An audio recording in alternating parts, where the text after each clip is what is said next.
I was like, who even am I? Like who, not in like a, but like what actually, like why did God put me on this earth? Like what was I here to do? Like not just, oh yeah, I like going to the gym and that, but like who am I at my core? Like what No. am I supposed to represent?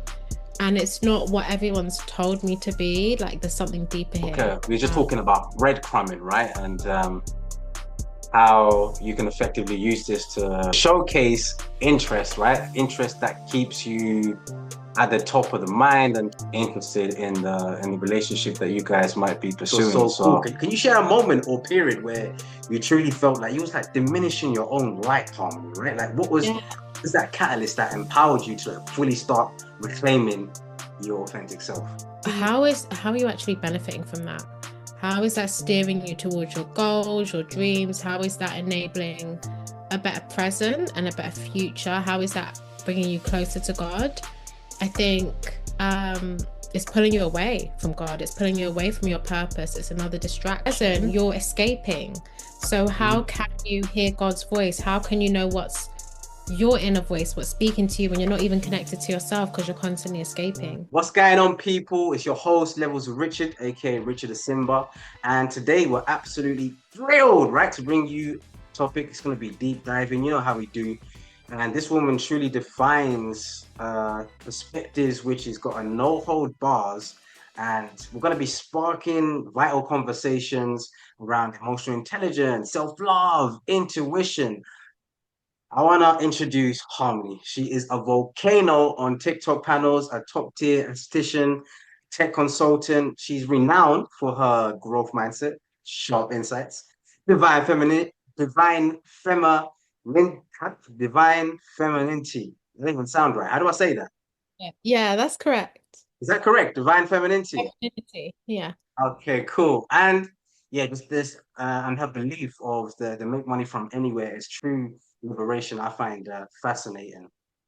She's on a hero's journey to personal power, and she's just consistently challenging the what we seem as normal, right? And the value and empowerment that comes from that and embodying that, I think, is going to be critical for anyone going to that next level. So, Harmony, it's fantastic to have you on this episode. How are you? I'm good, Richard. Thank you. And thanks for the introduction. I felt like that was probably the grandest introduction I've ever had. So thank you so much. Yeah, And can I I'm honored to be on your podcast. Obviously, you're self-employed, you're doing your thing, you're speaking out about, online marketing and, just making your presence on digital known. And I think that's really inspiring. And I feel like that's really just it's the way forward today. And yeah, so I appreciate your message and I'm excited to be here. I'm glad you like the introduction, and yeah, you make it easy. You know, when you take things serious, people take you serious. Okay, we'll get right into the heart of things. Self-love, right? Your content frequently highlights the importance of keeping yourself as the priority. Like, can you elaborate on how you maybe practice like self-love in your demanding life balance in your role as an esthetician and a tech consultant? Like, yeah, how have you practice self-love? Practice self-love. So I think for me, and I feel like self-love has been almost in a way like sometimes it's portrayed as self-care. And I think they're two different things. Like I feel like, especially as women, I will say like sometimes we're like self-love, let's go to the spa, let's get our nails done, let's I think that's a part of taking care of yourself. But for me personally, I'm a Christian. So self-love starts with God. I always start there. I start my day with God, and I feel like God is love, and God is a representation of the love you should show to others and to yourself. And I feel like that's the part that we can forget sometimes. It's like we'll show that love to other people, but then when it comes to us, like we not that we don't take care of ourselves, but we almost forget that we're to love ourselves as well. And so it's like the same grace that you extend to other people when they make mistakes, when they've maybe made a bad decision, when things haven't gone right, is how you should love yourself. And that comes from God's love. So that's how I see it. Yeah. That is so interesting, and I agree with you. You know, I think loyalty is key, and only real love can come from God. So, me being Mm. someone who is a Christian, and yeah, I've seen the positive effects that can have on, like you said, grace and love, and I'm thankful to my parents for allowing me to have that head start. You know.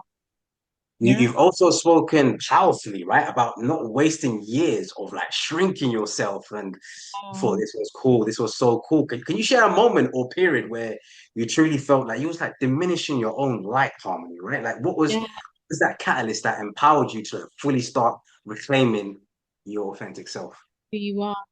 I think it's so interesting because I feel like when you look at like kids, when you look at kids like in primary school in the playground when they're really, really young, they're just themselves. One kid is a little bit too boisterous for the teacher's liking, as they call it. Not that they are.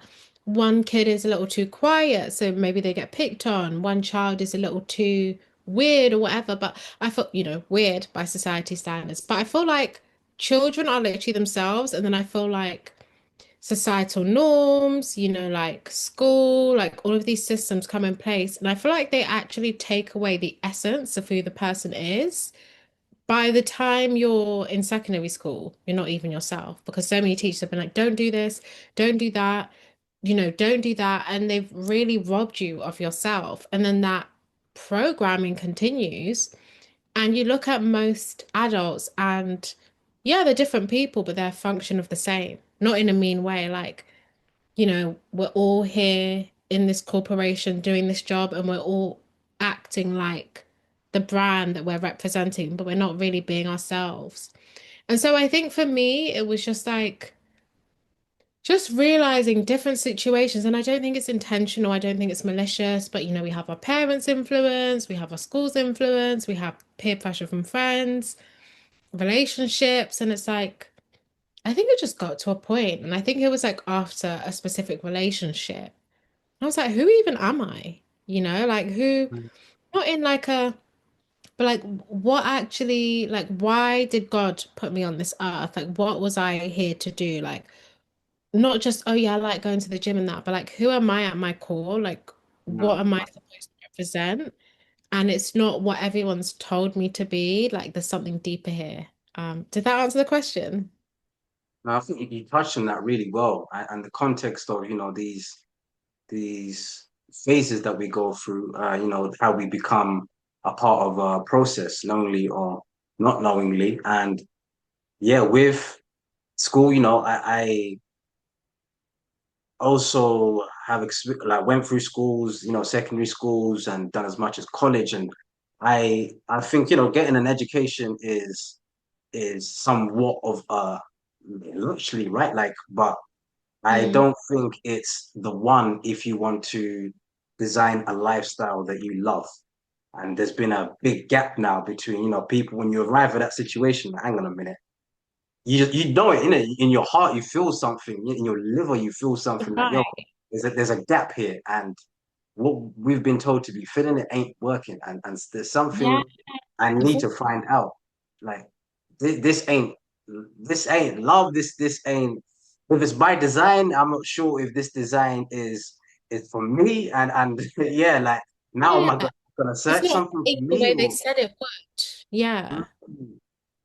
So yeah, I definitely agree with you in that sort of sense because I arrived at that point where it's like, yeah, okay, cool. Like education, when I was telling some of my family members when I'm moving further away from them, like I'm not downplaying education or the importance of it. I think it's a luxury to learn. I just don't think it's the best if you want to design a lifestyle you love. Want to And be you? me, Yeah. me like suppressing my soul any further going forward. And I'm gonna be in my 20s, gonna be in my 30s. Like that's it's too many sleepovers in an abyss, which I'm not. I'd rather spend every other day like seeing what can happen. So Exactly. I completely agree with what you said. It's like it's like everyone tells you to take these steps, and it's like when you're younger, because that's what's been represented. Like you go to uni, you get a career, you honestly feel like when you're there, with me, it's like, okay, I went to uni, I got the corporate career. You uh, almost feel like now I'm gonna feel fulfilled. Like this is it should it. happen. It should happen now, isn't it? Like Yeah. And then you still have that void, and you're like, okay, well, I did everything everyone told me to do, but it doesn't feel right. Is that what that's kind of what I got from what you just said? Yeah. Yeah, something feels like uh Missing. yeah, I just need the world maybe I was living in is maybe not quote unquote as what it's supposed to be. And yeah, where I'm supposed to go from there, like I was thinking, God damn, because now it's like I think, oh, I I started when you arrive at that situation, it gets techie because now you can okay, cool, play get along gang Yeah. or or put yourself outside in the comfort zone. And I think for me, I spent so much time, I stopped searching for something that is real. And that is even more dangerous when you arrive at that moment. Like, you know, you need to keep searching, you need to open as many doors as you can, walk through as many doors, right? And if one door isn't for you, close it, walk through the next one until you find something that is for you. That is for you, exactly. And I feel like you just said, like ultimately everyone has a different calling. So someone else might have arrived on, the same corporate landscape I did and be like, oh, this is perfect. Like this is exactly what I thought would be. Now I Mm. just climbed the ranks. I'm so fulfilled. But I feel like it's made out that that's going to be everyone's fulfilling moment, and that's not always the reality. Yeah. No, that's facts. That's facts. And here, as you see, it's I brought harmony on. Not afraid to say it, no gatekeeping, and yeah, the truth will set you free, and we're willing to embrace that. This one's a bit controversial. We spoke went a little bit into it, but oh, corn. I'm gonna say corn because we're keeping it we're Cool. keeping it clean and crispy, you two, right? Corn has such a huge footprint, right? Economically, chemically, even like culturally. So, from your perspective, is like what's what's the cons, pros, or of this overarching theme that people overlook? I personally feel that corn is dark. I feel like it's of the enemy. I feel like there's a lot of things in life that ultimately becomes an escape. Um, Very well when put. almost that, that void we've been speaking about when, you feel empty or you're unfulfilled or you don't feel like you have a purpose in life. There's so many different outlets. I'm trying to think what I can say. I guess I don't know, is the word alcohol forbidden on here? Alcohol? We can work with that. Hmm. Alcohol. There's obviously narcotics. Is that word forbidden? No, no, we can work with that. Yeah. Yeah, there's different outlets, and I feel like corn can be one. And I think people can fall into an addiction with that. I've come across that. I've heard of that. And it can present, it's so accessible these days. I feel like corn is on Instagram, in some IG baddies, how they'll present themselves. You can click through to certain links. So it's so accessible and corn back in the day was a lot less accessible. You can't just open your phone and, you'd actually have to go to the shop and buy a magazine, there'd be steps. But I feel like it's ultimately a dark pathway because when you're consuming corn, particularly if it's so regularly, like if it's all the time, how are you actually benefiting from that? How is that steering you towards your goals, your dreams? How is that enabling a better present and a better future? How is that bringing you closer to God? I think it's pulling you away from God. It's pulling you away from your purpose. It's another distraction. And yeah, it's just, I don't think it's a good thing. And I think it's sad that people get dragged into it. But I don't really judge anyone for it because everyone has their own struggles and, things that they ideally will overcome. But yeah, I think it's sad. What do you think about it? No, that was yeah, I think that's gonna help a lot of people and how you've put that across as far as like, you know, where you want to get to and where you are right now and just that, okay, cool. Like when you take this step forward, like what's the impact of that? Like, that is fire, Harmony. Is it a hindrance? So is it propelling Fire. you towards your goals or is I'm it, just gobsmacked right now. The way you put that is yeah, fire. does it pull you down or does it actually, unless you intend to become maybe a director in that industry, well then I'm not saying I agree with that, but maybe then you're learning something. But if it's just an escape, a lot of escapes are unhealthy, I think, unfortunately. So yeah. Yeah, like when you said, okay, cool, let's work with that one because you said, okay, it becomes an addiction, right? And for all those who maybe like feel like maybe, addicts, how does that relationship with corn then, do you reckon, affects our ability to listen to our inner voice for when the moments do arrive for like your greatness or your goals or whatever? So I personally feel like, and I don't want to speak for everyone because I don't know, but how I see addiction or would, I feel like it's a disconnection from God, it's a disconnection from self, and it's an avoidance of reality. I feel like addiction comes from like a pain or a wound. I don't think someone who is truly happy and fulfilled and, all these things and with God, and I don't think they will suffer from unhealthy addictions personally. Um, so how do they, what was the question?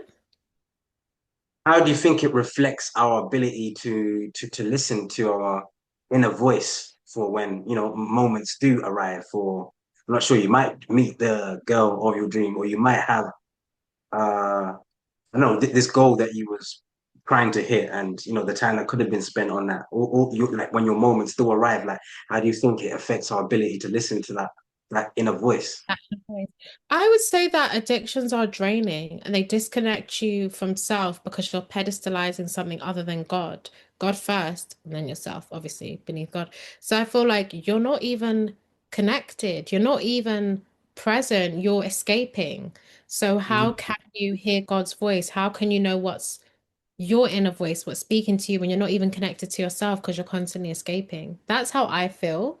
And so it's just I just think it's really sad. It's really dark, and I know people are using it because they feel that they can't cope. But I feel like as a Christian, that's the time to turn to God, lean into the Bible. You just have to actually address the issue that's at hand. That might be therapy as well. Um, because any maladaptive behavior, addiction is stemming from an issue which needs to be addressed. No, that So was so well put. Go on, you got anything? Yeah, no, I thought that's again, yeah, like when you said in the first bit, for whatever you're doing to get by life, is not in no judgment, but we're not afraid to speak on topics. And for those who are suffering from any type of addiction, whether it's this one or any other you're going through, Harmony suggested therapy, or there's that perspective. I think that mindset shift could be helpful in any addiction where it's like, okay, cool, what's where you're trying to get to and where you're at, and how does this have any importance? Is this any stepping stone? What you mentioned direct, is this any skill? Is this actually anything of utilization for you, or is it like an escape and it's become an addiction, and it's it's now doing more damage than it being of any use? So I think that's going to be, yeah, critical for anyone who wants to add anything practical and they can use straight away to tackle addiction. So yeah, thank you for sharing, homie. That's I huge. really see it as a form of emotional avoidance. And I think a lot of people maybe don't see it that way because they don't actually know that there is like pain within from childhood experiences, whatever experiences. And so yeah, it's an escape. And so once you actually address the root issue, the addictions just tend to go away from what I've, seen. So yeah. And so yeah, I think it's real, but obviously I just don't entertain those people. But yeah, I don't know. Have you ever seen that or exhibited that as a black man? Like, the hypersexualization of black men is definitely real. I see where you're with the perceptions of yeah, things being, hyper extended. I mean, the traditional page three girl would have been the blonde girl, Mhm. for if I'm correct and going back to them days, I mean, when it was newspapers and we were seeing stuff a little bit more complicit and sexualized. Traditionally, there's this the girl was the more blonde, Yeah, petite. And sort of, beautiful and and yeah. this was the sexy, like you know what I mean, like.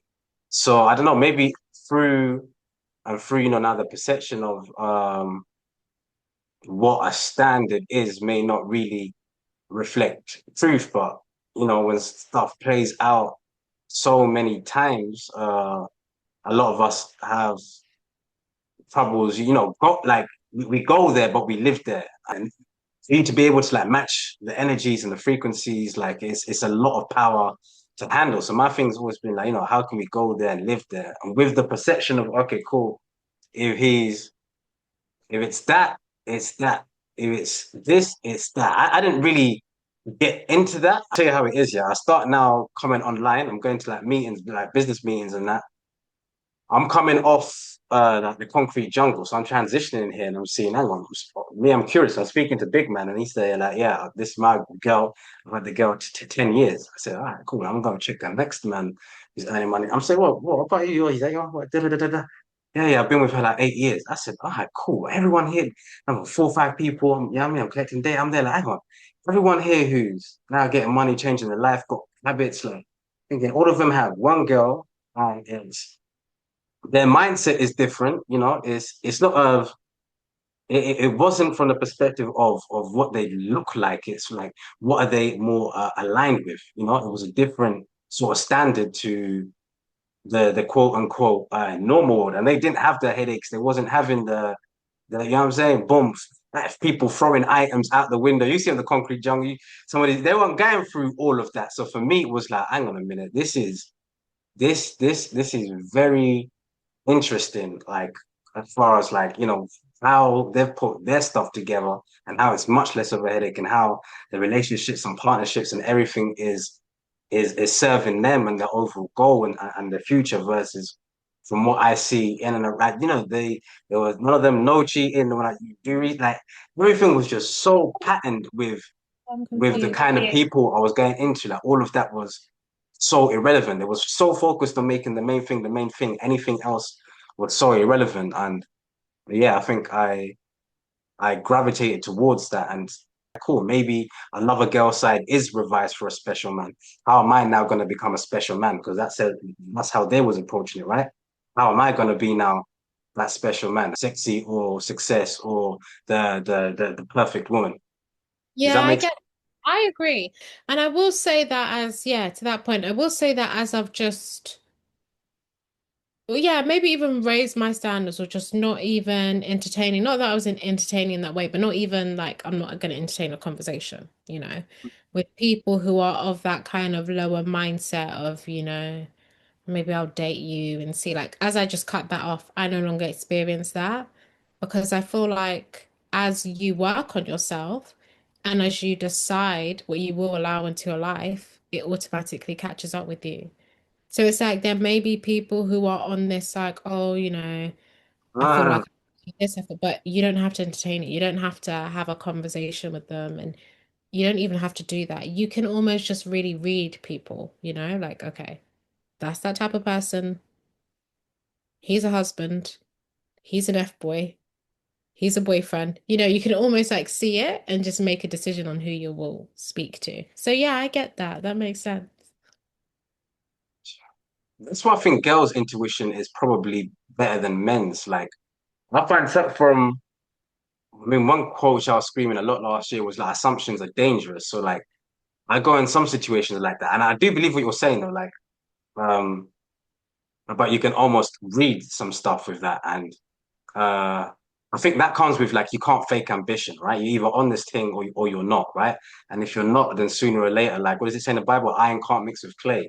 So yeah, with all due respect, like go kick rocks, right? If you're not what I'm on, it's cool, right? It's cool if you're not what I'm not what we can still cross by high, but it's not it is not that sort of part like as far as future or skills wise, like we don't have to be doing the same thing, but we could have skills, we could have mindset, we could have arts, we could be on some sort of levels. And if it's not that, then yeah, iron can't mix with clay, and I'm all right with that. But yeah, the girl intuition is I think is way It's above men's. it's crazy. And I feel like Now, I've heard this saying before, and I agree. Men are the masters of the physical. They're physically dominant, physically stronger, physically more capable than women. That's what it is. And I think because of that, God has given women this intuition, this emotional, almost spiritual mastery. Because we can't, if it's a woman against a man, she can't physically protect herself, if that's the situation. And so I feel like the reality is they need to have that instinct. They need to have that. And it's so crazy. Like every single, let's just even take like relationship that hasn't worked out. I've known that it wasn't going to work out. It's so crazy. A girl will literally be like, no, he's not the one. Like she'll just know. But she'll still, because there's no logical explanation for it. There's like, you almost question yourself. But I even feel like intuition is God speaking to you.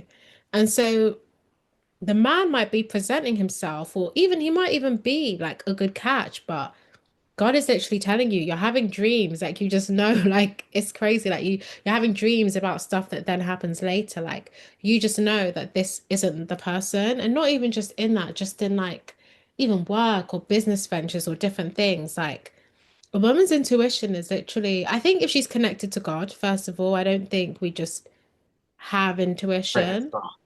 I really feel like it is God, yeah, speaking to you and just being like, no, like go this way, go that way. And I'm not saying men don't have intuition, I don't know. But I just know women will I've had to literally. put frameworks. I've had to put frameworks in like, I'll give an example of one. Like, if I go in a situation, whether it be girl or boy, and I know, like, as people be like, don't judge, don't judge. I don't judge, but obviously I'm a human. Naturally, default when I get smacked back to factory settings, I'm judging, right? I am the judge. So I'm the my framework is if I come into contact with you or you're there or whatever situation within, I put a 10 on your head in that situation, even if it's just a comment, like, because in that, if I put a 10 on you, I'm gonna have a better experience myself, and you could be something. I don't know. You could be the doormat of potential. You could have something where I could learn something and have a better story that I could. Do you know what I mean? Like relay back and be like, wow, and obviously utilize that and just fill up my cup with yeah, the wonders of life. So if I put a 10 on your head, I found that with that framework, yeah, I'm going to have a better experience and we're going to create a better experience for everything to happen. So I don't judge off the rip. All right, cool. So let's talk about red flags, standards, and relationship dynamics. Your posts, what I see here, like they often delve into like understanding where someone's like wasting your time, right? You've listed specific signs such as man wanting to go with the flow, um, being out of a serious relationship, avoiding spending money on dates, a lack of emotional intimacy, or like avoiding future oriented conversations. What's one of the Yeah. most common red flags? Yeah, you see that women often miss, and why is it like crucial to recognize it early? You know what? You know what I've learned? And I think that this is something that when because I'm 31, so I'm a bit like, I'm a bit older now. I'm still young, but you know what I mean? I'm a bit older. I think when you're in your 20s, probably the pool of men that you date aren't serious anyway, because they're not ready to be serious. So it's not most of the time. So it's not a knock on them. It's not saying like, oh, he's a bad person. It's just realistically, he probably wants to be at a certain level before he becomes serious. That's what I've seen. And so I think a red flag you'll miss that you will just know when you're a bit older, because by the time you're 31, you're dating men who are maybe in their early 40s or approaching 40, is a guy who's not saying, I'm looking for marriage. And it's not a red flag if because sometimes in your 20s that you don't want that. So it depends on what you want as well. I don't want to act like women always have to want marriage or they have to want to settle down at 25. I don't agree with that. I think women these days, we're more dynamic, we're fluid. Sometimes we just want to date. I'm not saying, you know, sin and, fornicate. That's not what I'm saying. But you might just want to date, meet different people, get to know what you actually want from a partner, and that's totally valid. But if you are dating to settle down and that's your goal, God is not the author of confusion. And so any man who is giving you mixed signals, that's okay that he's unsure of what he's looking for and he doesn't know. But he could know and he could know it's just not you, but he might not want to miss an opportunity with you, if you know what I mean. So it's just knowing that when men are ready, they definitely know what they want and they're very clear about that. I've never met a man who like wants marriage and wants to settle down who is shy about saying that. Like I've never come across that. And so anything less than that, if that's what you want, is a no. That's what I'd say. Anything less than okay, cool. So it's just I like it. There's a standard, and if it's not up to that standard, then that's where it becomes sort of red flagish, isn't it? Yeah, and it's not that he's promising from date number one or soon on, yeah, I'm going to marry you. Like, that's weird. He doesn't know. But he's just saying, this is what I'm looking for. You know, that's what he's looking for. You know, it's not saying that you're going to be that person because then that's, he's love bombing you. But this is my intentions for dating right now, you know? Yeah. Yeah. Okay, so we need men with a plan, basically. Come Yeah, in if there with that's what a you plan so they want. can see if they can give life to that plan or whether to you Hmm. know, I'm saying it seems like oh cool. The red the red flag is men without a plan, and you come into Yeah. situations where now we're wasting energy because it's you've got skills as a woman that can contribute to the overarching mission. Like you're incubators, right? You bring life to everything. That you've got no plan to for life to live life to embrace like whatever that looks like to you. Right? I don't care what your standard is. Like, I mean, have one, right? I don't care what your mission like. Have one, but if you don't have a sort of mission, then it becomes maybe a waste of time, and that's what I'm seeing. You woman, from what you're from this perspective, it's like yeah, that's a red flag. Like, why are you wasting time? Why am I gonna Why am I waste time? here? Because no matter what the woman does, the man sets the frame of the relationship. This is something that you will never, a woman will never like, I'm not gonna say like at her, but a woman will never make the relationship on her terms. It's gonna be on the man's terms. Do you know what I mean? In the same way that a woman kind of determines if there's gonna be intimacy or not, the man determines how the relationship is going to be because ultimately he's gonna get down on one knee in most cases. So if that's not where he's going, the woman can't make it be that. Do you know what I mean I by hear that? you. So if that's what she wants and it's not what he wants, it's not going to happen regardless. But I also want to say that at the same time, if you attract a lot of non-committal men or men who don't want to commit to you or men who aren't ready for this, aren't ready for that, it's also a sign from God that you're not ready. So it's not all them. I think it's also a sign like, okay, I need to step back, work on myself if this is what I want. So yeah. That's powerful and yeah, very crucial to recognize early on so you can start working on your antidote or just Mhm. put or So, just yeah, just or just be ready, right? Get more working, spending more time working on being ready. So yeah, very, very powerful. You Yeah, I love that to be fair. You made a strong statement that coffee is for colleagues. It's what cracked me up. But what I'm changed thinking, your mind? what? I'm thinking, what is this divine fem? Like, what No, is you know this what? I've about? actually changed my mind, and I think this is where I've been growing. I think a lot of the dating that I used to do, when I look back now, it was all Uh, ego based. Like, actually, now I can look back at the things I was saying and be like, that's actually ego.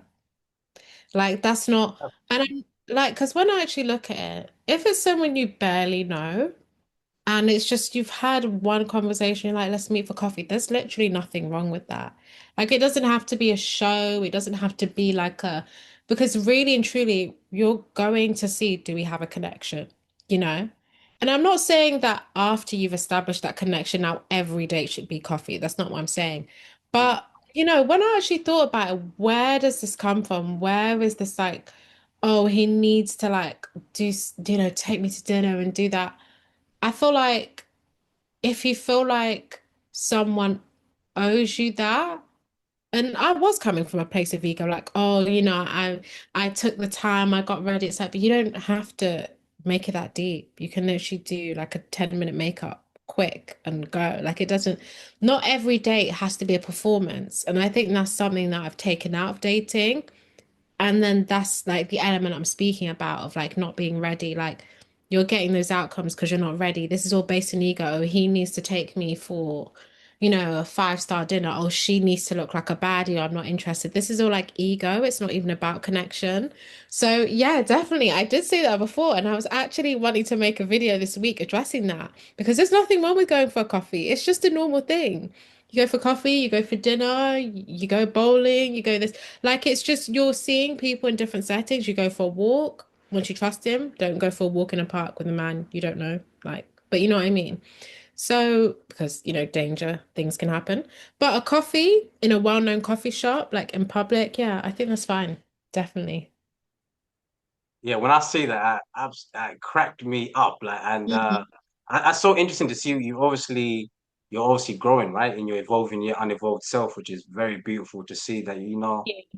when I look back at some situations, that's how I want to look at it with that sort of mindset. Like, okay, am I saying that because it's true? Like, am I keeping an open mind, or am I saying something because I want to believe it's true, right? Like, am I coming from where am I coming from, and how much of that is really it, or Yeah. or Lovely. am I coming from some like Lulu place, and I need to Yeah.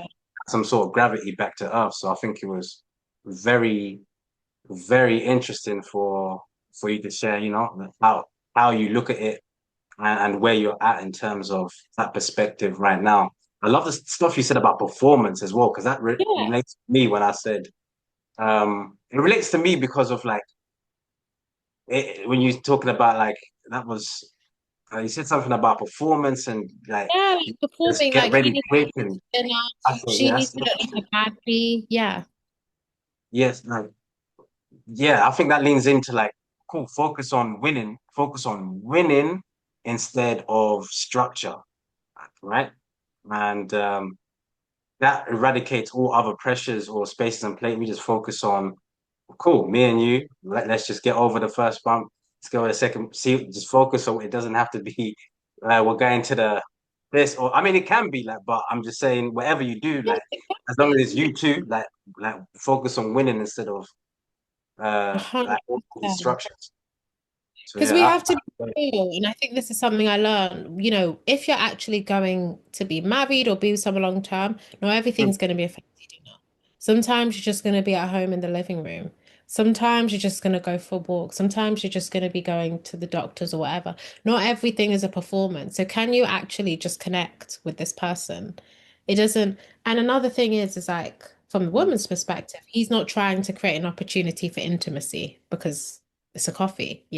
So maybe that is a green flag that he's actually trying to get to know your mind and who you are, and he's not trying to create an opportunity where I'm not saying that it would happen anyway, but he's plying someone with alcohol, but I'm not saying that's what they're doing, but maybe he's actually just a genuine guy trying to get to know you first before becoming in a certain setting, but we've been so polluted by social media, by, everyone being like, oh, don't let him be cheap, don't, just doing the most. And it's not even about that. Because I've had men who are doing really well for themselves be like, do you want to go for coffee? Because they're busy. And maybe they don't want to spend 3 hours with someone who they might not want to see again. What's wrong with that? So yeah, I think definitely be open-minded.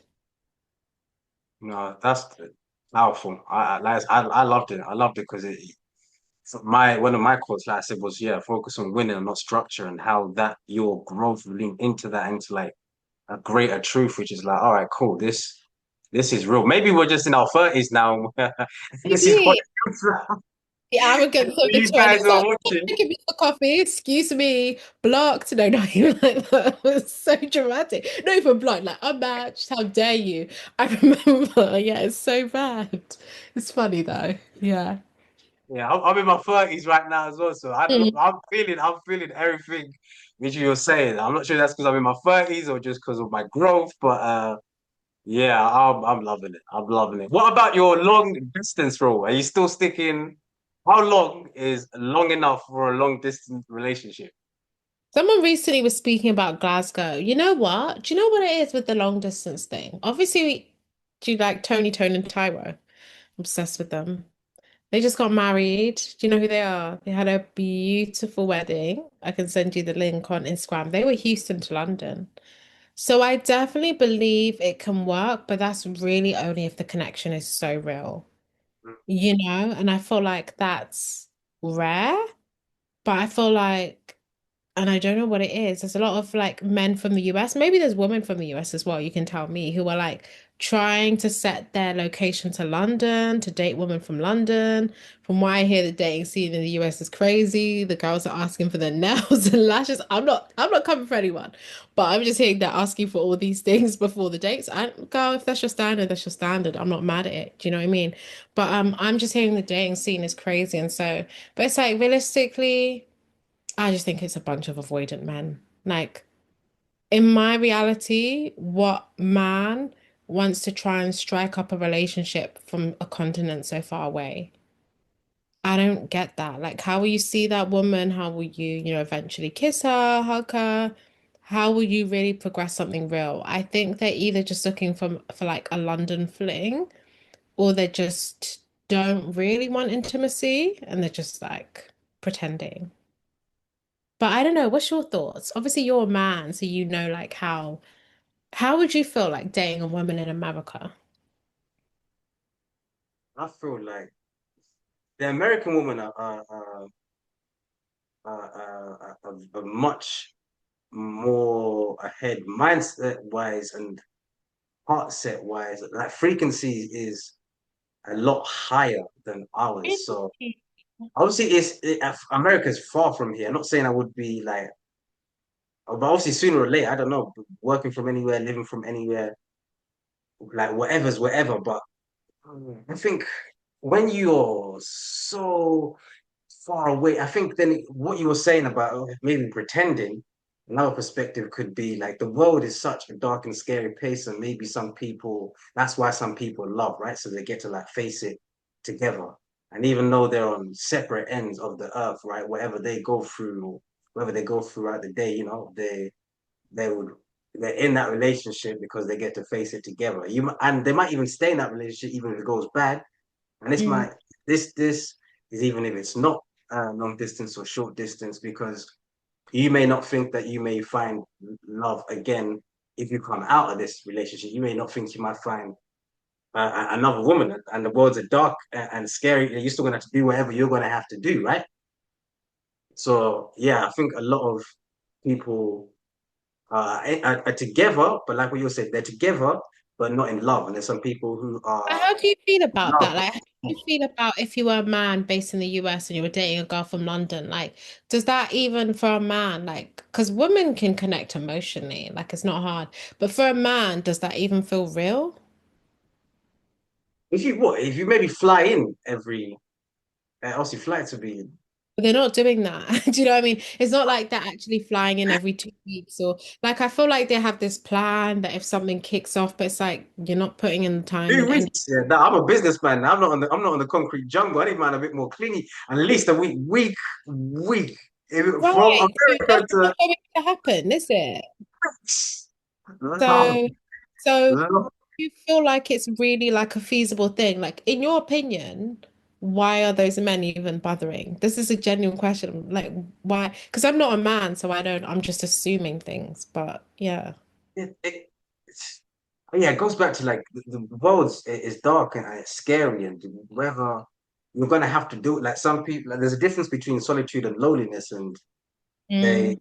they haven't embraced that, or they haven't championed. They ain't really earned their stripe in that, and many never will. And obviously, you probably should before you go into a relationship, right? Because some people are like, oh yeah, I would die without you. What do you mean you die without you? You're supposed to live. Something happens to me, you're supposed to be able to live and carry it on, right? So you should have earned your solitude badge, right? And yeah, it's so dark and life is so scary, and it's a lot of stuff You happens, feel and like it's something like that's not quite right. Like it's like they maybe feel more comfortable having a relationship long distance because that person doesn't really get to see who they are because they're not around them often enough, or because like there's so many women in America. Do you know what I mean? I don't think it's that deep.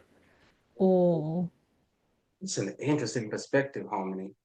American women are more for people like I've seen your mindset and mind. Like if we went there, we would.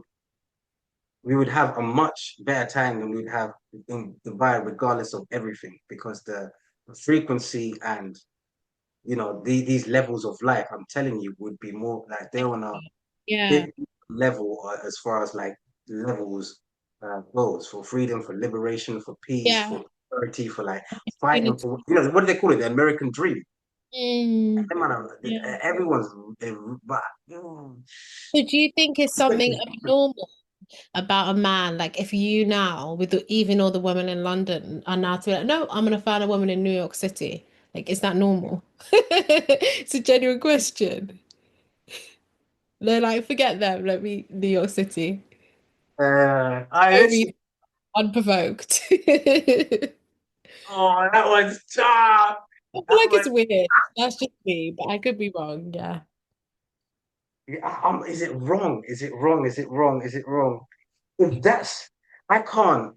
It's not wrong. If that's your standard of greatness and you're not finding it here, in the end, Okay. they only respect winners. Like if you get it Yeah. or you don't get it, however, a woman's still going to judge you whether you did or did not do it. So for you Okay. believing in whatever you believe in and you went after it and you got it, like you're going to respect me more for what I was willing to do, right? Even if I didn't get it or did, like you was prepared to do what you believed in and you stepped up, like Fair fair play, enough. Yeah. you know? Okay. I believe it. And men love to like overcome challenges. So yeah, maybe that's what this is. Like this, I don't know, this thing that maybe they feel that they can do. But yeah, I just think when reality sets in and Mm. these men are businessmen, they've got a full-time job. It's like realistically when you come to London, bro, like in 2 months.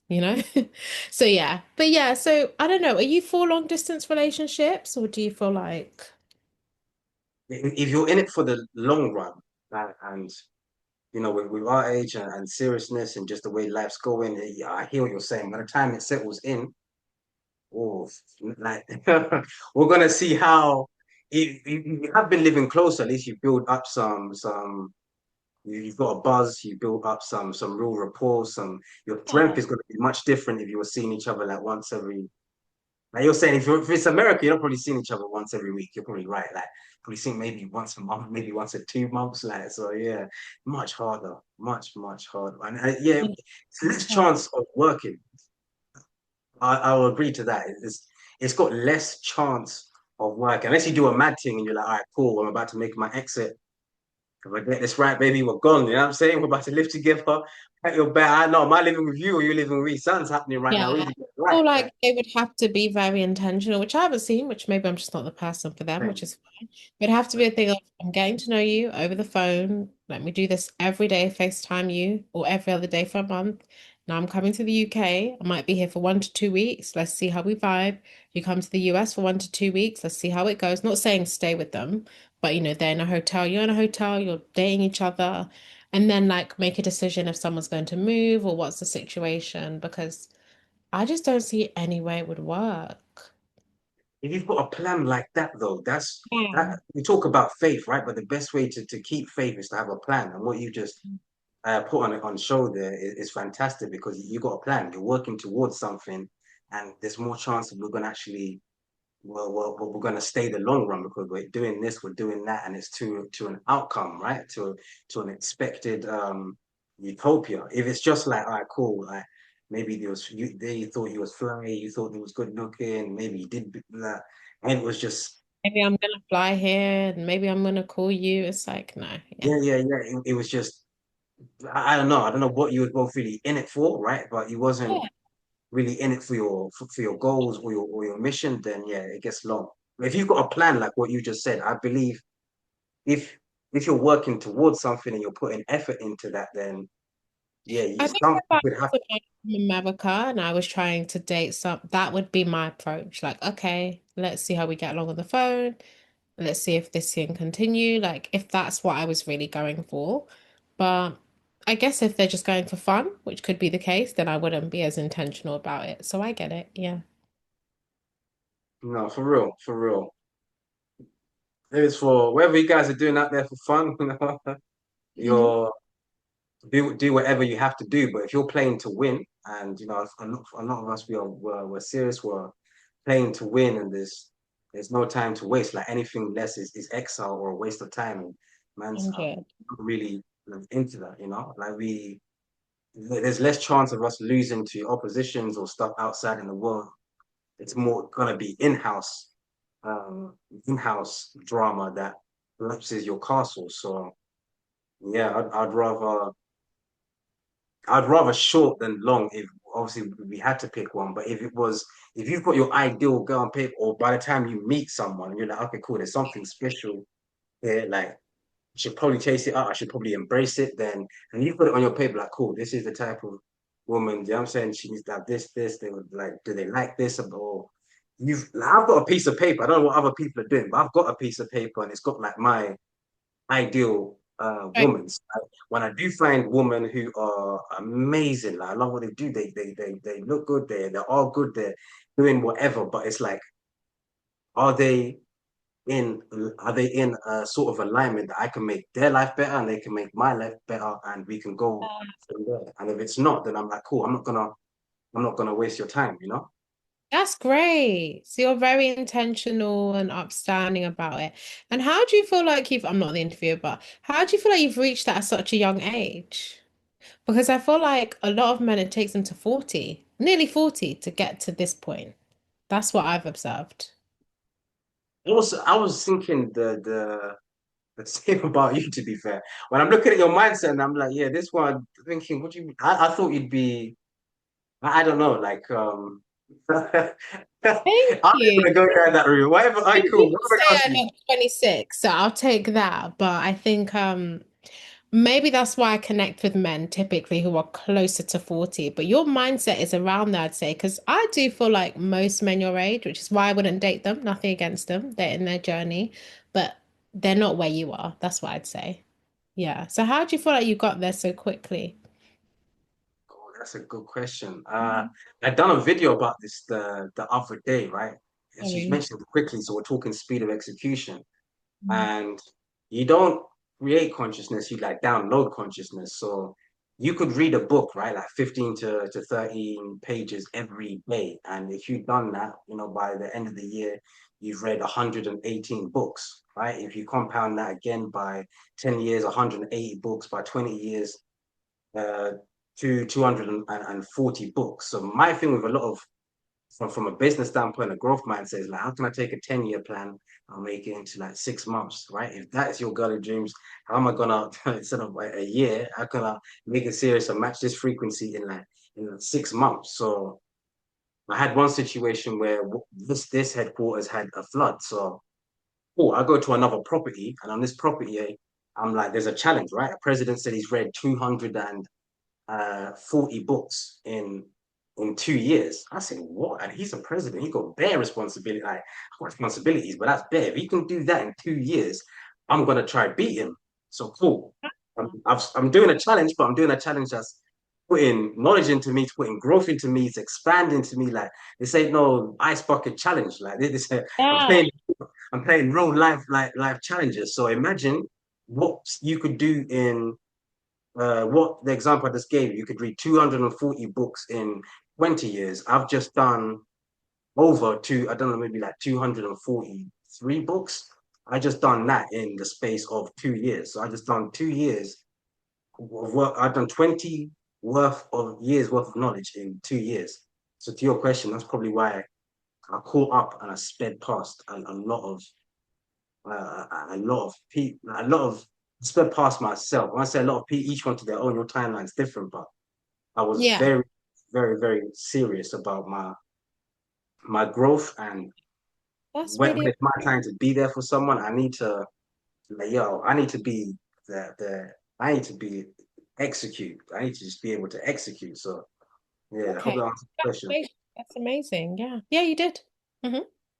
So that's my thing. How can you take a 20-year plan and break it down into 6 months? And if you approach things like that, okay, cool. Then you're gonna move a lot quicker with a lot more urgency. And I guess yeah, that's what happened with me. And Okay. Hmm. Makes sense. that's Yeah. expectations of a woman versus a man. Yeah, you mentioned a real woman they want to work for a man, right? And if a woman is one over too easily, his perception of her changes.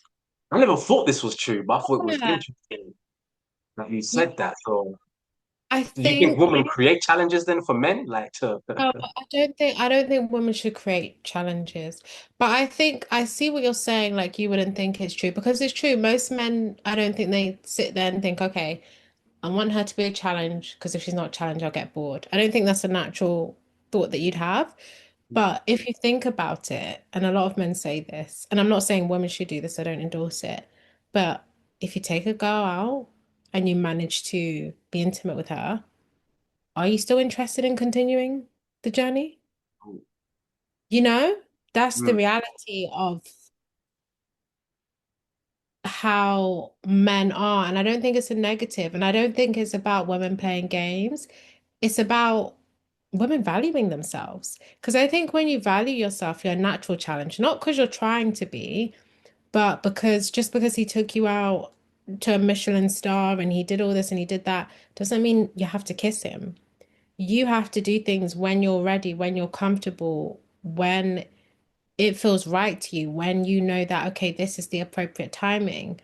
It's not his timing and it's not your timing. You both have your own timing. So it's not about manipulation. And I think that's the difference from where I was before. It's like, yeah, I'm gonna play hard to get. See, I was like very much coming from ego before, like, and yeah, I didn't feel comfortable doing those things early anyway, but it was very much like an ego thing, like, no, like make him. But now it's not even that. It's like a self-value thing. And I think I was saying this to someone, our culture has become so hyper actualized, I'll say, if I can say that word like that, where it's like, people will think you're going to kiss them on the first day. But is that normal? Is that normal to meet a stranger and spend an hour with him and be snogging him? Why is that normal? It's not normal.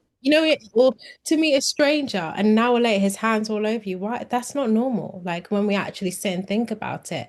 But the culture has promoted this and women have ascribed to it. And it might be normal for men because men are wired differently, be fruitful and multiply. That's how they're wired. But I don't think that's how women are wired. I think women are wired to be a lot more careful with themselves and, make sure the man actually cares about them and values them. But I think when women actually truly love themselves and they see themselves as God's daughter and that's their identity, they will just innately know that, like, as the man has revealed himself as someone who actually cares about her, who actually loves her, that's when they'll move towards those things. Not just because he's called her his girlfriend, not just because he's said things, oh, you're amazing, you're this. Anyone can say that, but time will tell.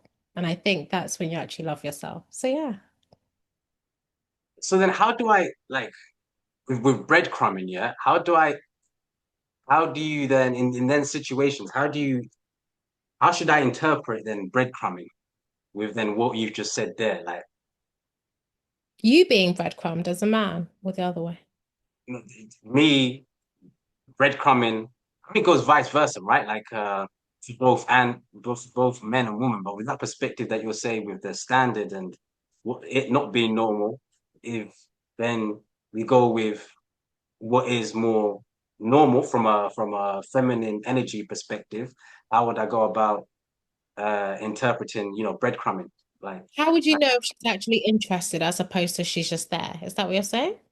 yeah, like cause some imagine they might be going like, okay, how comes he didn't try to kiss me tonight? Like, boy, is he a fool? He's on the phone to girlfriend. Like, this girl, fool. Like, he wasn't. Like, how would you go? How should I then interpret? How should a Yeah. woman know that he's Well, I think actually it's interesting because, I date, only men that I feel like, okay, this could I don't just, when I was younger, 26, it's like, woo, I'm going to a restaurant, just like, but now, when you're older, you have more important things to invest into. So it's only if I've had a conversation, he's a Christian, he's this, he's that, like, but if a guy was to actually go for a kiss on a first date, I would actually think like it's a bit indecent.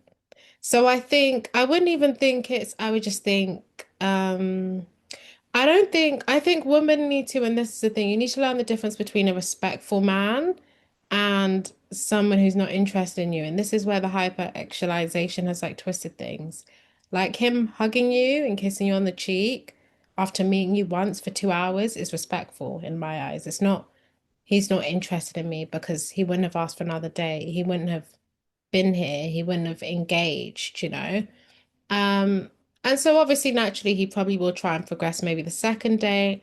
But I feel like you know if a man's interested in you, he's calling you, he's trying to see you again. You know, that's enough. He's not trying to like Breadcrumbing, be yeah. Okay. yeah, you know, he's not trying to be your friend. And I think for a man, how do you know? I think she'll probably just gradually you'll see an opening up. So maybe on the first date, she's very like, no. But the second date, she might touch her arm or, you know, allow you to hold her hand. Like it will be a gradual progression. Um, but honestly, I think I just, you know, if anyone particularly, oh, my views are maybe a bit controversial, but if a But woman is enough willing attention. to, yeah. So I'm giving enough attention, right? Enough attention to keep them interested without offering any real commitment almost. Who, the woman? From a male standpoint of like for the woman thinks, okay, he's serious, like okay, he's interested, but that comes with a man giving I was saying, does that come from a man giving just enough attention?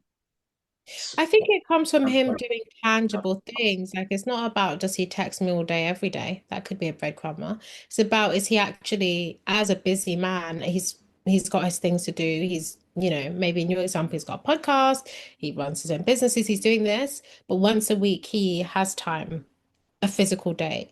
You know, he might call me a couple of times during the week. He's making real conscious effort, not just good morning, text. You know, not just these kind of breadcrumby things where he's never actually making real time for you. He's just keeping you there. I think that's the key difference. Because I really feel like, and you can correct me, I don't know, but I really feel like men won't intentionally, regularly make time to see a woman in person weekly unless they see it going somewhere where there's no opportunity for intimacy there. It's just getting to know each other. yeah, you could be onto something. You could be onto something. I couldn't go too deep. Obviously, I've been 2021, we're probably going to the online age. So all this time, I've just been focusing on catching up. Since I split up with Buddy and then got started that business and then got this Did other you house. just drop a name? I Did you didn't say say the girl's name, I just said Buddy. oh, That's what okay. I it was like, is. "Sad." You name drop. Okay, yeah.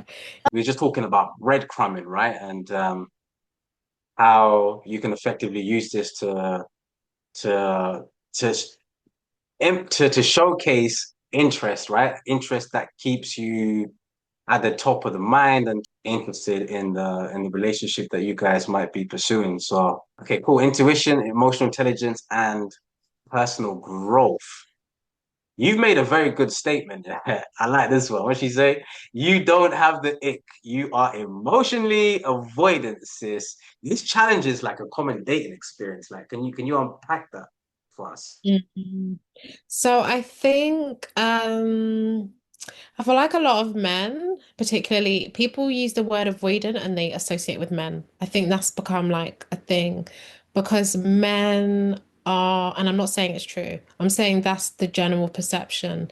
So women will think like, oh, he's avoidant, and I've actually got a video on this coming out, but you don't even question, okay, but why do I keep attracting avoidant men?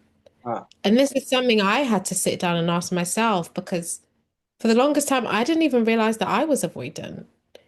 And so it's like you attract the level that you're at, I feel like. So if it's like, okay, you attracted one avoidant man, then you didn't, maybe that just happened. But if it's like all your relationships have been with avoidant men, that's your level of comfort. You're actually not comfortable with emotional intimacy. And the reason why you guys even work together is because if that same avoidant man was to go to a woman who's not, he would be like, oh, she's too much. Like she wants too much from me. So wow. immediately she'd be eliminated. He'd be like, oh, this girl's like, she's too clingy. She's too. But you actually allow him to continue to pursue you because he feels safe that he's not getting intimacy. That's what I think. Because when I look back at me and how I've been, where it's like the man is chasing me and this is how I used to be, chasing me, and he's like at a distance. That makes an avoidant man feel very safe because you're avoidant as well. And so a lot of women like and I used to be this way as well. Like, oh, you want this guy, like you want this great guy, this great man, and then you come across him and suddenly, oh, like it's so icky that he's like nice. Not even nice, but it's icky that he's like in touch with his feelings. It's icky and it's like, no, you're actually the problem. Like, this isn't an ick. And like, I know men do it as well, but I'm a woman, so I'm speaking for a woman's thing. You're finding anything to get the ick because you're just scared of intimacy. Oh, he didn't get me 100 roses. Oh, his shoes. Oh, like the way he laughed. All these things that doesn't make a person a good person. Oh, the way he like, just I feel like we've heard the dumbest things, the way he breathed, the fact that we've heard like the craziest things. And it's like this is just a way of you just disqualifying people because you actually just feel like I don't know, it's like you're so quick to not disqualify red flags, but the moment a guy's actually good, but one thing is a little bit like, okay, everyone's gonna have cringy traits. Maybe the way he laughs sometimes is a bit cringy. Like, is that a big deal?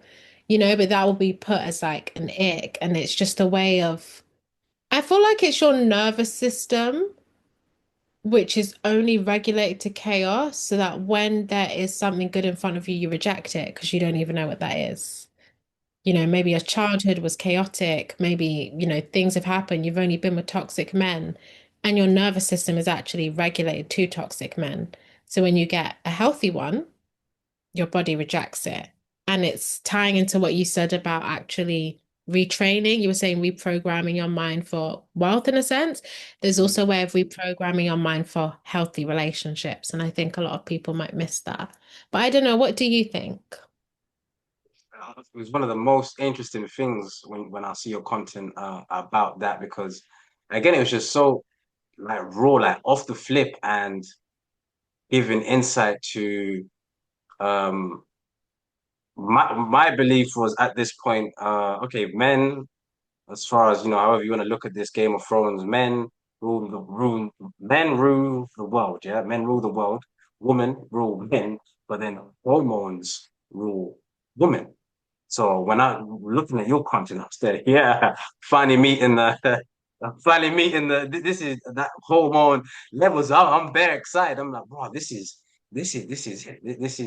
really Thank where it's you. happening, right? So from a men's standpoint, too tough. I can't really listen to you. Obviously, I listen to girl, right? But if it's not that level, I gotta watch more what you do because you might say one thing, but what's controlling you until like we just talked about until you really start reprogramming and I mean it's a what's that called? The brain is a brilliant servant but a dangerous master or something like that. But And until it's yeah, you smart. rewire and fire it again, you're operating at a disadvantage, and that's with a lot of things that you do and a lot of situations that you're in.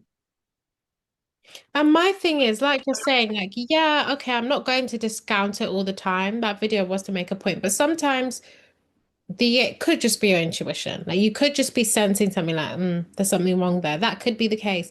But I also want us as women to challenge ourselves as, okay, but why didn't you get the ick with that toxic guy though? Mm, Why didn't you get the ick of the guy who's breadcrumbing you? Why didn't you get the ick then?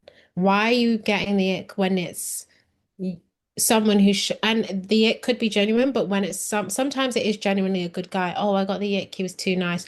No, that's not an ick. You've got issues. You didn't get an ick when someone's mistreating you, but you got an ick when someone's kind to you. Like that's an yeah, issue. So yeah. no, facts. And I've not, like I said, your mindset was interesting, and that piece of content was like, yeah, this is top tier, Oh, like insights. To look at it like not as yeah, yeah, like you said, he's got the ick. You got, I mean, it's Instagram liking, get along gang. It's all them sort of lyrics, but this was really getting to that kind of truth that will set you free. And I love that verse in John.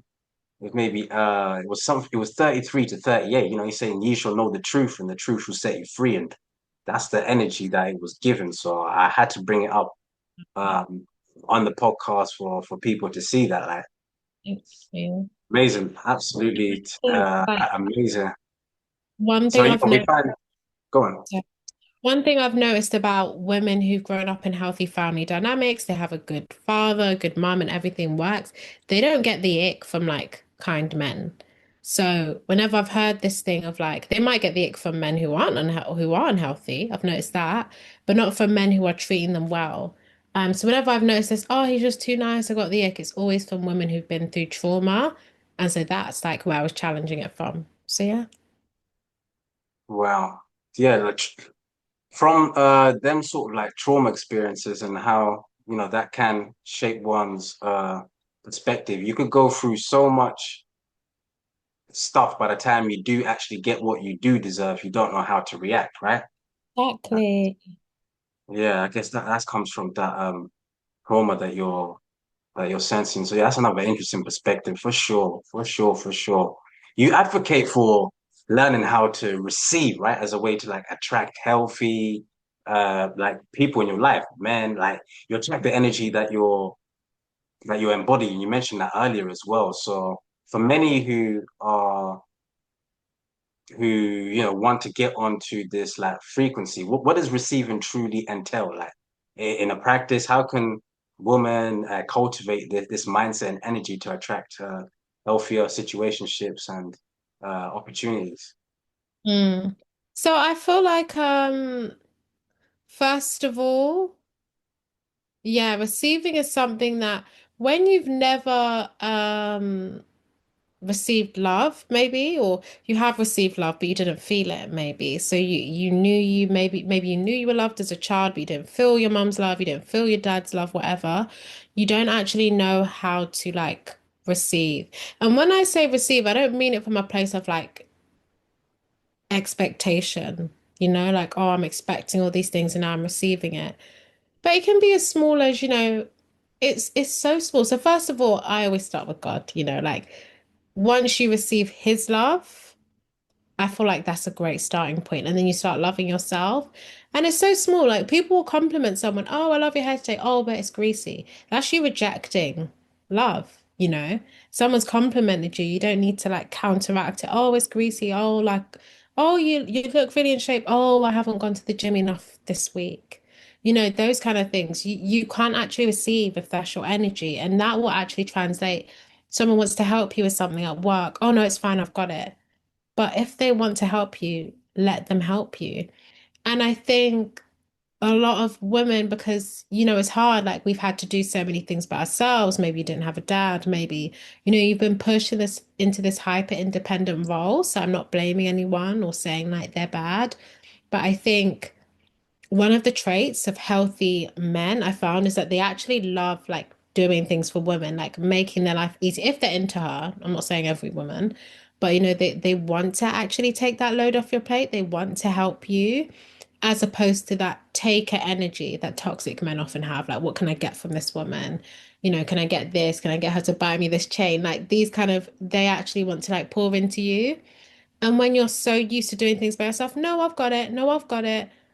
But then he might just feel like, okay, what can I actually do for this woman? And that's where it comes in that, and I don't think it's right, but I think we've all, heard the statistic that successful women, really women who've become very successful, struggle in dating. And I don't think it's just because they're successful, but I think it's because the man feels like he can't add any value there. That's what I could, I'm not saying that's accurate, but if she's always, I got it, maybe he tries to help. Oh, let me help you in this area. Let me do this. Oh, no, I know how to do that. I know how to do that. And fundamentally, for whatever reason, men are wired, I believe, from what I've said, like to feel needed. So they'll just go to, it's not that they don't think she's amazing, in my opinion, but it's like, oh, I can't help her. But this girl here, she's willing to take my advice. And so I feel valued here. I don't know. What's your perspective on it?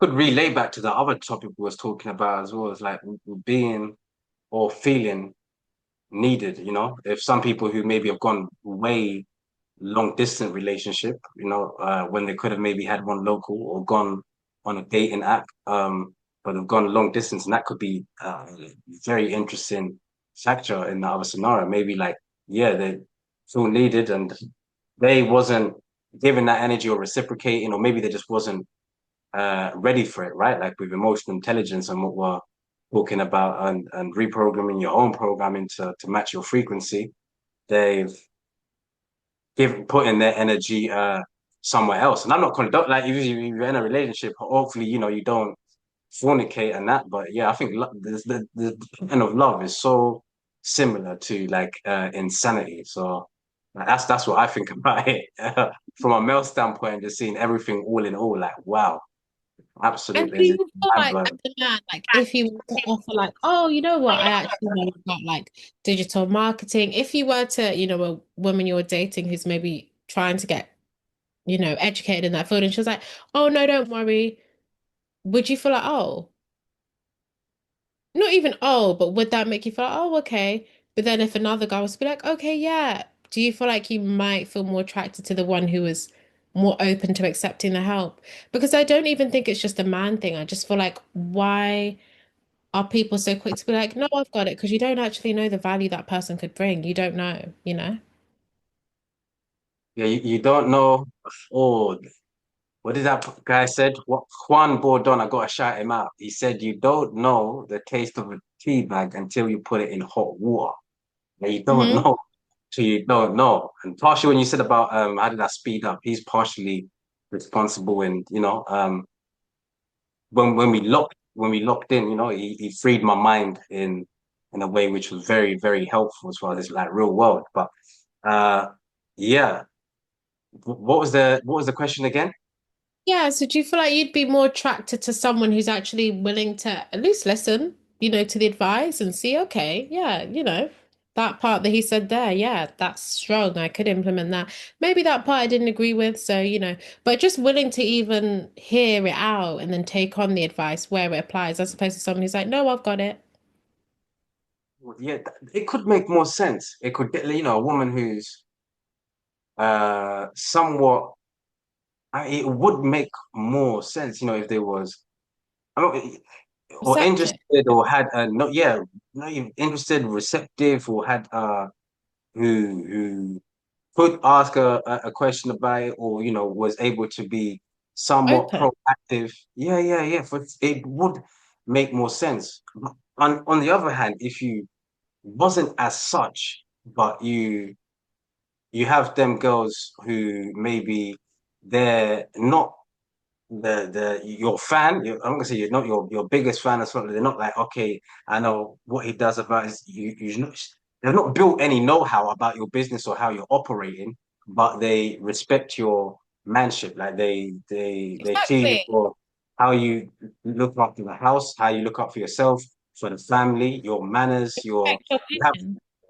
yeah. So like some women might not have that, but they have that. So you need to I don't know, like for me, I'd have to learn them and see where they're at. Eventually, we're always growing, right? But it would be, yeah, I'll still be with you. I'd say it would be more easier with a person who is receptive because if I'm going to like events or I'm reading books and they're like, raw, Richard, you're changing. Like, Mm, and you'll see me read books, you see me go to events, you see me tell you like, raw, Richard, you'll just keep changing. You're not the same anymore. But like, I'm growing. I'm still like my information doesn't change, but I do expand, right? Like life never exactly. stops teaching, so why should we stop learning? And you think Mm, I'm changing, you might exactly. That resent me part. in a way, and you might move funny on me. You might do something now goofy in the relationship. You're saying and yeah, I'd rather I would yeah. So yeah, it'd make more sense to go with your archetype of one who's receptive or has some sort of know how Yeah. to navigate. And Yeah, a yeah, part for of sure. love, I think, as well, like you've just said, is being open to correction, is being open, not even correction, but open to advice, open to other perspectives. Because if you don't need another perspective, why do you need to be with someone? Be single then. That's, yeah, is that, yeah, that's what I would say. Yeah. If you know it all, you don't need advice, then you don't need someone else. Yeah.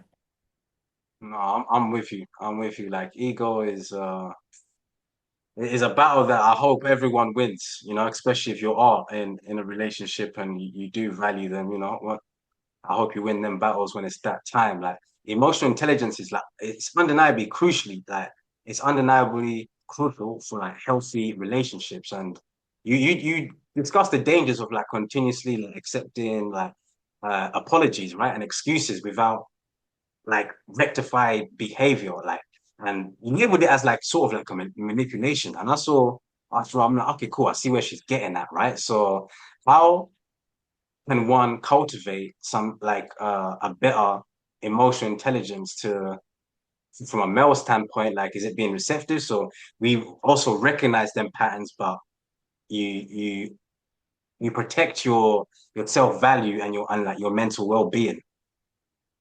So are you asking how men can recognize like if someone says they're sorry but their behavior isn't changing in a woman? Ooh, yeah, yeah, yeah. How do you cultivate that emotional intelligence to recognize them patterns and then yeah, protect your self-value in a And I role? think this is I think it's different for men than women because I think I could be wrong, but I think women are innately perceived as more innocent than men because they're the weaker gender. You know? So it's like if a woman's crying and she says she's sorry, you're going to believe that. That's what I feel like the average man who's, healthy and doesn't think a woman, I feel like he's going to give her the benefit of the doubt. Mm. Whereas women, you'll probably, yeah, you'll believe him, but you'll be a bit more like, let's see. Whereas I feel like women, and you can tell me if I'm wrong, come off as more like innocent. That, oh, it's a genuine mistake. I could be wrong, but that's what I think. But I think if it's a continual thing, you also have to recognize manipulation because ultimately, if someone, when I think about how I react, if someone's given me feedback, like I'm not happy with this, and they've explained themselves, not from like a mean, derogatory way, but just, saying like, Harmony, I'd appreciate if you didn't do that, it makes me feel this way. For me to then do that again, I'd say it's intentional, unless it's a general mistake, like we're in patterns of behavior, but to do it a third time is definitely intentional. And I think a question I always ask myself is like, would I keep doing it? Like, if they'd told me that, which this doesn't work if you've got a bad character, to be fair. But if you feel like you have a good character and you feel like if they told me like this hurt them and, they didn't want this behavior to repeat, would I keep doing this?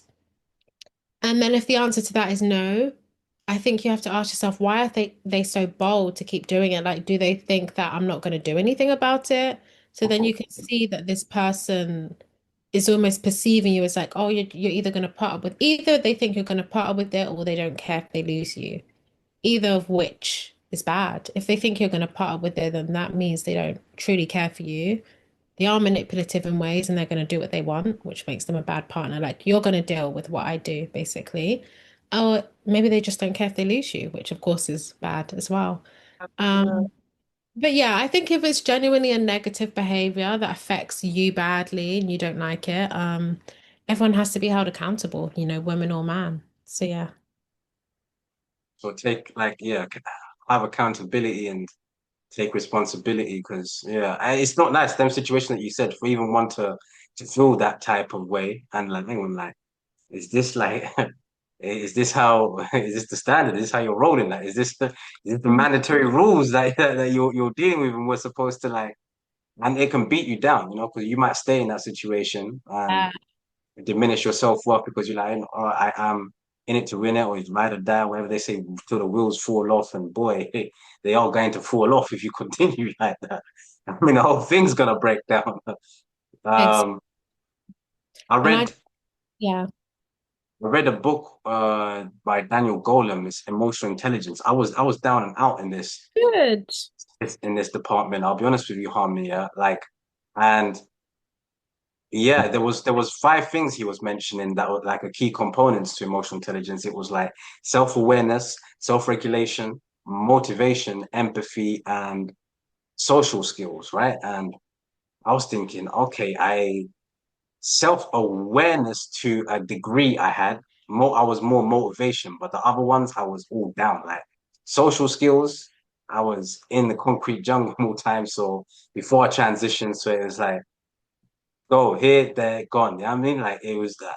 And now I'm in buildings and some people I'm realizing, they're not even, it's not even like they even care about I mean, they care about the product, but some people was buying from people simply, they bought into them first before they even brought into the product, and it was the freaking like that social skills. It was like they had a different sort of emotional intelligence. So yeah, them five key components when I was like, all right, cool, I have to now study these. I know I'm good in motivation, I can still get better. Empathy, social skills, researching John Maxwell's, getting into all his stuff and books, events, and yeah, that really changed it changed my life in so many ways I couldn't begin to catalog, as far as like protecting yourself value and your mental well-being, and also being accountable and responsible.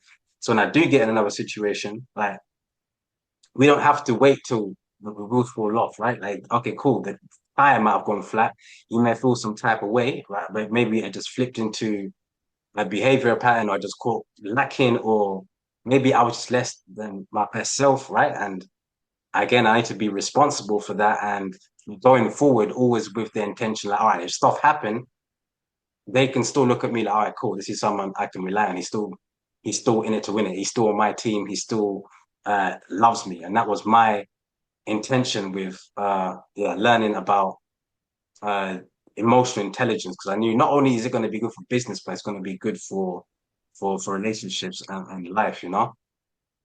Wow, that's really good. Yeah, I hadn't thought about those five components, and I think it's good that you've reflected on it. Yeah, maybe I need to read that book. But yeah, I really agreed with everything you just said. It's so true. It's not even just from the perspective of, because with me, my thing is always, emotional intelligence. I always think about it from a perspective of like family, friendships, relationships, but actually, like you're saying, business, all these things, emotional intelligence is actually key there as well. So I hadn't thought about that. But yeah, that's really true.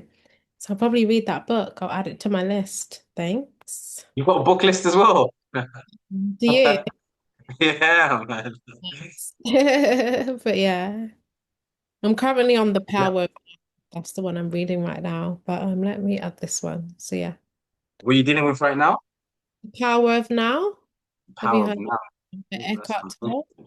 And it's about, being in the present moment and how a lot of people are limited because of the limiting beliefs they have from the past and everything that's happened and the stories they're telling themselves. This is going to fail. I can't do this. And then also like they're living in the future. So I don't know if you've heard that depression is caused by fixation on the past, anxiety is caused by the fixation on the future. So just being in the present moment, like doing what you're supposed to do now, is really, yeah. I don't know if you've ever heard of that, but yeah.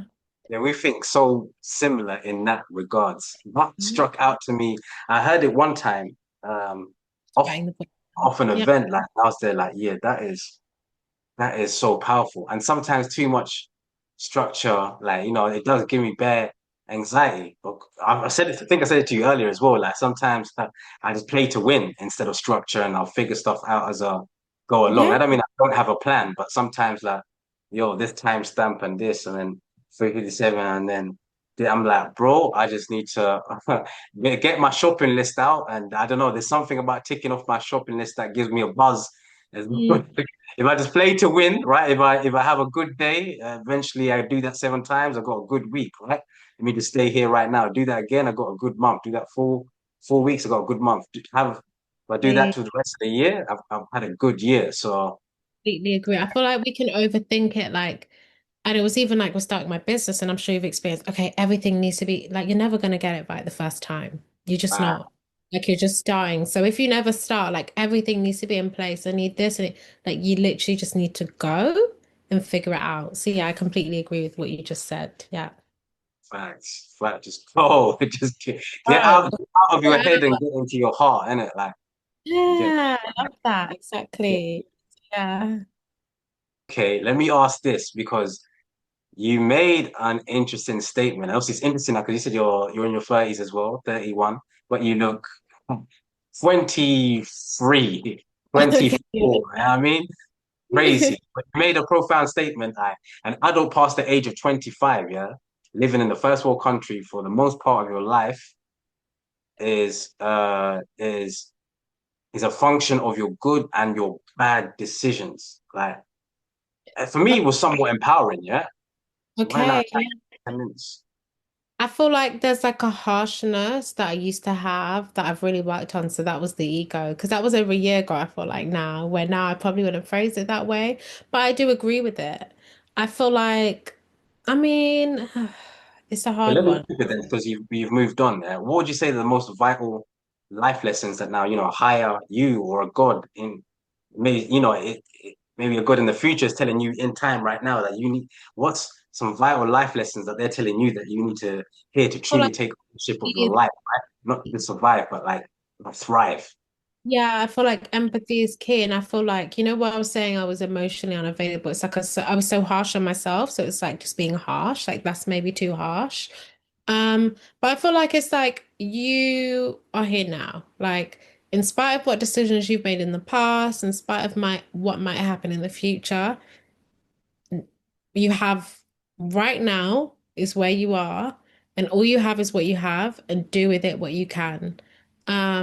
Yes, in some situations, where you are today is a function of the decisions that you've made in the past and things that have accumulated. Not always, sometimes redundancies can happen. So I'm not gonna put, I'm not gonna, but sometimes that is the case. Sometimes where somewhere we're not happy because of an accumulation of bad decisions, but that doesn't mean that you have to like punish yourself for it or feel like a failure or feel like, oh, like I'm never gonna make it. It just means that the decisions you make today will influence your future. So from this point, make the right ones, or we're not always good, but do put your best foot forward. And I think really that's the message that should have been. But yeah, I feel like I'm trying to like grow, and it's not a thing like, oh, there's no point telling people oh, what you did in the past, that's why you're here today. How does that help? It's about like, yeah, you made decisions or things have happened and that's impacted your today. All you have control of is what you can do right now, and then the future will unfold as it's supposed to. That's how I'd phrase it now.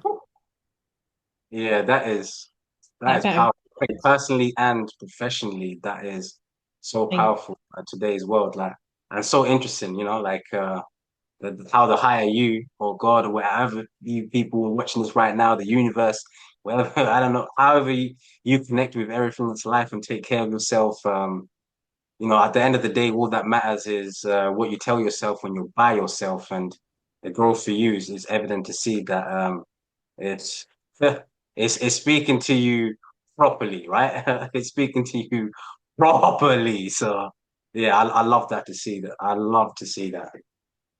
That's thank amazing. That's amazing. thank you.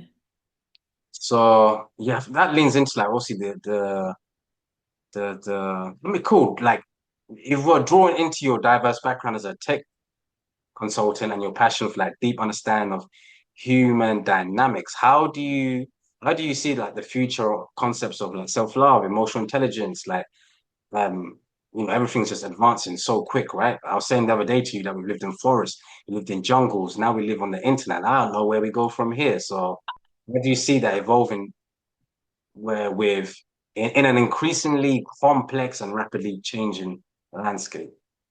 I feel like a lot of people are, maybe because of the internet and the examples we see, are waking up to the fact that your life doesn't have to be defined by the script that whoever wrote. Like, Go on.